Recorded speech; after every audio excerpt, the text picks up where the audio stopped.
Les spéciales de l'info sur Sensation. Vous êtes sur Sensation, les spéciales de l'info. Je suis avec Jonathan Portier, directeur de France Victimes 78. Vous accompagnez des femmes victimes de violences conjugales. Quelles peuvent être les conséquences de ces violences ?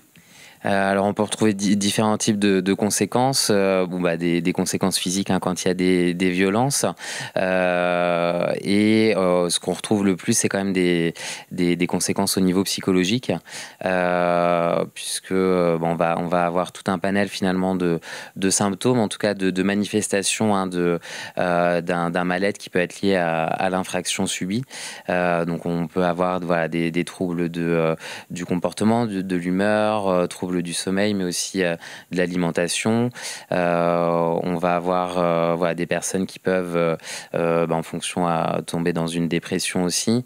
Avoir aussi être en hypervigilance quand on subit une infraction. On peut être sur le qui-vive aussi de façon un peu constante. Et malheureusement, des fois, ça va jusqu'à des tentatives de suicide. Et justement, vous réussissez à les accompagner grâce aux professionnels qui sont au sein de votre association, comme les psychologues ? Effectivement, nous on propose un espace de parole donc avec les psychologues pour parler finalement des conséquences liées à l'infraction.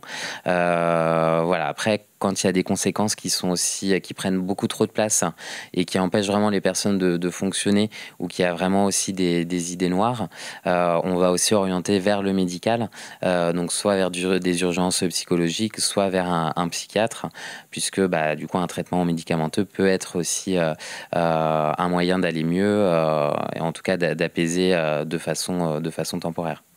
Pourquoi les personnes victimes de violences, elles mettent du temps à comprendre justement et à accepter qu'elles sont victimes ? Alors, il y a une partie qui peut être défensif. C'est compliqué de se rendre compte. Le fait aussi que certains faits soient un peu banalisés et que ça ne soit pas considéré tout de suite comme de la violence. La durée aussi. Le fait que ça dure pendant des années, c'est quelque chose qui est incorporé en fait pour les personnes, qui fait partie du quotidien et qui est difficile de se décaler pour se dire que en fait c'est pas normal. Et il peut y avoir aussi une question aussi peut-être d'appréhension des conséquences que ça peut avoir, que de se rendre compte et de faire des démarches en lien avec cette prise de conscience. Merci Jonathan Portier d'avoir répondu à ces questions. Pour plus d'informations, on peut aller sur votre site internet.